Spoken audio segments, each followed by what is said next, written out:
Hello my dear scholars. Now आज हम लोग बात करेंगे job analysis and job designs की। Now we take an as a examples at Google's के लेकर हम लोग बात करेंगे जिससे हम लोग इजीली समझ पाएंगे। Now come to the first point, organisation design. Organisational designs किस तरीके से वर्क करती है। तो if we take an examples like that Google's organisation design enables the flexibility address human resource needs and the interconnections between any firms related to any managers और any persons किस तरीके से क्रॉस लिंकेज में work करती हैं और cross linkage में work करने के जो प्रॉपर पैटर्न होते हैं उसमें जो एक जॉब एनालिसिस होती है, किस तरीके से फैसिलिटीज़ ऑप्टिमाइजेशंस होते हैं, जगह जगह यूटिलाइजेशंस होता है एचआरएम का, उसको हम लोग एज अ ऑर्गेनाइजेशंस में वर्क करते हैं। If we talk about method of job analysis in case of Google, इनका कम्बिनेशंस होता है as workers oriented job analysis and work oriented. Workers होते हैं वो किस तरीके से ओरिएंटेड होंगे और वर्क में किस तरीके से ओरिएंटेड होगा, ये एक हमारा मेथड वर्क करता है in case of job analysis में। If we are working our interpersonal skills और एचआरएम पोजीशंस और there are many types of designs in case of job analysis. If we talk about job descriptions and specifications, तो इनका जो एक situations होती हैं कि किस तरीके से वेरी करेंगी और डिस्क्रिप्शंस कैसे कैसे फॉलो होंगे। तो डिफरेंट डिफरेंट पोजीशंस होती हैं, उसमें पोजीशंस में किस तरीके से डिफरेंट डिफरेंट कैरेक्टर्स के हिसाब से अकॉर्डिंग टू दियर एम्प्लॉयज़ उनको एक्सीलेंस के हिसाब से उनकी उस पोजीशंस में हैंडल किया जाता है। Now if you talk about job designs, तो जॉब डिज़ाइंस किस तरीके से फॉलो होती है। The logical sequence to job analysis is to job designs on those basis क्या है, जॉब एनालिसिस किस तरीके से वर्क करती है।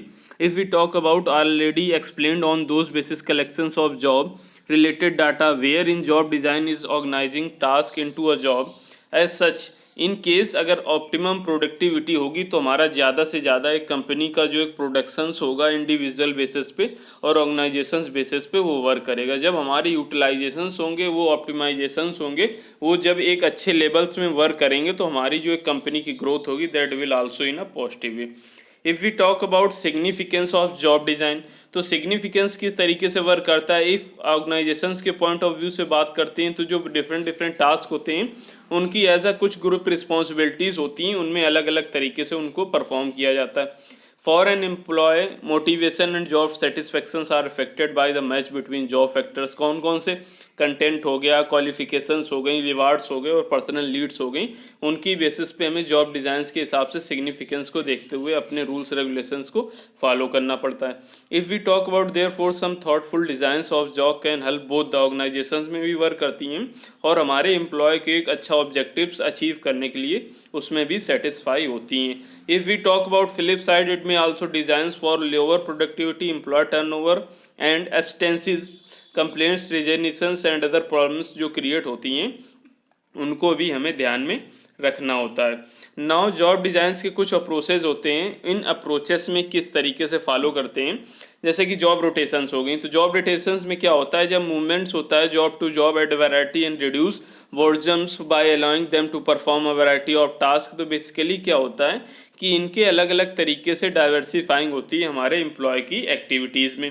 If we talk about job engineering की बात करते हैं, तो जॉब इंजीनियरिंग कैसे फोकस करती है हमारे परफॉर्मेंस बेसिस पे, हमारे मेथड जो यूज़ किए जा रहे हैं, हमारा जो work flow according to their employees, हमारे जो लेआउट्स हैं वर्क प्लेस के हिसाब से और कौन कौन से स्टैंडर्ड्स होते हैं, क्या क्या हमारी डिमांड्स होंगी इंटरनल और एक्सटर्नल के हिसाब से। If we talk about job enlargement, तो जॉब इनलार्जमेंट कैसे फॉलो करती है। Expansions of number of different task perform by an employ in a single job. It aims to add somewhat similar task होना चाहिए, existing job होनी चाहिए and has इनके पास कुछ ज़्यादा वैराइटीज़ होनी चाहिए, तभी ये कुछ ज़्यादा हमारे पास इंटरेस्टिंग हो पाएंगे। It means on those basis हम लोग उसको इंडिविजुअल बेसिस पे भी पोटेंशियल्स के हिसाब से कुछ अलग अलग रिस्पॉन्सिबिलिटीज़ के हिसाब से उसको हम लोग फॉलो करते हैं। If we talk about job enrichment, तो ये किस तरीके से, सिंपली इसका मतलब होता है as a motivator to a job to make it more rewarding. ज़्यादा से ज़्यादा जब मोटिवेटर्स होंगे, ज़्यादा से ज़्यादा रिवार्डिंग बेसिस पे काम कर रहे होंगे, तो जॉब होल्डर्स की जो पोजीशंस होगी, डिसीजंस लेने की जो प्रोसेस होंगी, प्लानिंग्स में जो वर्क करना होगा, और हमारी एक जो कंट्रोलिंग पावर होगी इन द ऑर्गेनाइजेशंस के बेसिस पे एक अच्छी होगी।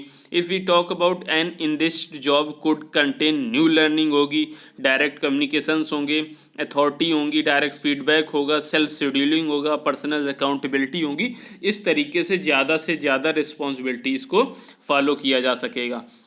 नाउ सोशल टेक्निकल सिस्टम की बात करें तो सोशल टेक्निकल सिस्टम किस तरीके से वर्क करता है। अगर बात होती है ऑर्गेनाइजेशंस के बेसिस पे, as being made up of people with various competencies in they we have use different set of knowledge, tools, machines. तो ये सभी सोशल टेक्निकल सिस्टम्स होते हैं जिनकी बेसिस पे हम लोग अपनी जॉब डिज़ाइंस को, अपनी जॉब परफॉर्मेंस को, एक कंपनी को एज अ डिमांड बेसिस पे अपने एक अलाइबल करते हैं कि किस तरीके से हम अपनी बेटर परफॉर्मेंस को वर्क कर रहे हैं। If we talk about ergonomics as work as minimizing physical demand, risk of work। किस तरीके से फिजिकल डिमांड को घटाया जाए, रिस्क ऑफ वर्क को घटाया जाए, सबसे मेन फोकस होता है इसी पे। इसको हम लोग बोलते हैं ergonomics।